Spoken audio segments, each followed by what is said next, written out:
మా విలేజ్ కానీ మా ఊరికి కానీ మేము ఇప్పుడు అన్న మాట అయిని మేము అన్న మీద గరీబ్ అన్న మా అన్న మాకు తోడ్పాటు ఉన్నాడు, మాకు మేము సాయం చేస్తుండే మేము అన్న పాటగా మేము అందరం పోవడం.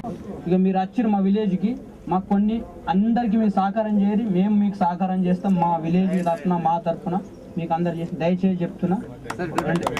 ఎక్కువ ఎటు తిరిగి రాత్రి 9 సంవత్సరాలు నాకు నేను మామూలు ఆటో డ్రైవర్ను.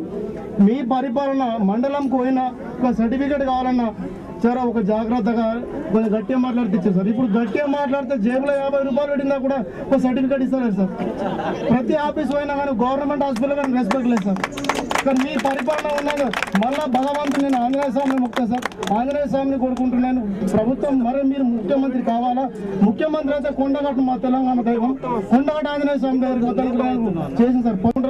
అందరి సహకారంతో భగవంతుడి కృపతో మీరు ముఖ్యమంత్రి మళ్ళీ నిరుపేదల యొక్క కోరికలు తీర్చి చాలా ఆంధ్రప్రదేశ్ డెవలప్ చేస్తారని నేను ఏంటంటే మీరు గుర్తుపెట్టుకోవాల్సింది, మనం ఉన్నప్పుడు మంచి పరిపాలన ఇచ్చాం. ఆంజనేయులు గారు చెప్పినట్టు ఒక మంచి పరిపాలన, అధికారులు మీ ఊరికి రావడం, ఇదే మరి జన్మభూమి పెడితే ఒక తిండి పేరు కూర్చొని మాట్లాడడం, మీకు ఏ పనులు కావాలన్నా అవన్నీ చేయడం, ఏ ఆఫీసుకు పోయినా మీకు బాధ్యత ప్రవర్తించడం అన్నీ జరిగాయి. కానీ బాగా అభివృద్ధి జరిగే సమయంలో మనం ఉన్నప్పుడు తక్కువ ఆదాయం ఎక్కువ పనులు చేశాం, నాణ్యమైన పనులు చేశాం.